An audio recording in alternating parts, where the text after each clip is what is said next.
విధ్వంసం నుంచి వికాసం వైపు అడుగులు వేసేలా రాష్ట్ర బడ్జెట్ ఉందన్నారు మంత్రి నాదెండ్ల మనోహర్. సంక్షేమం అందరికీ అందించేందుకు బడ్జెట్ స్ఫూర్తిదాయకమన్నారు. గత పాలనకు భిన్నంగా ఈసారి రెవెన్యూ లోటు తీర్చామన్నారు మంత్రి నాదెండ్ల. అన్ని శాఖల సమతుల్యత పాటిస్తూ నిర్ణయాలు తీసుకున్నామన్నారు. ఇటు గతంతో పోలిస్తే మూలధనం పెరిగిందన్న ఆయన దీని వెనుక ఎంతో కృషి ఉందన్నారు.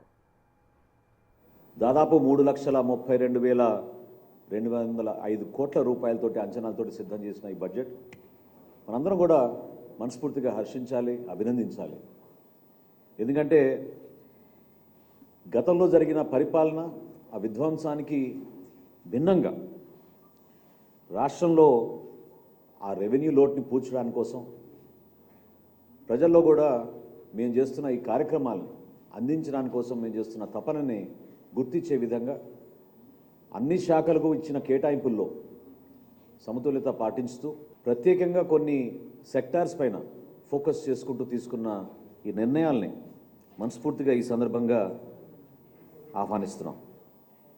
మూలధన విషయంలో దాదాపు గత సంవత్సరంతో పోల్చుకుంటే 2025-26 సంవత్సరంలో 39,498 కోట్లుంటే ఈ సంవత్సరం ఈ పర్టికులర్ ఈ బడ్జెట్లో 16% పెంచి 53,915 కోట్ల వ్యయానికి పెంచినందుకు మనస్ఫూర్తిగా మేము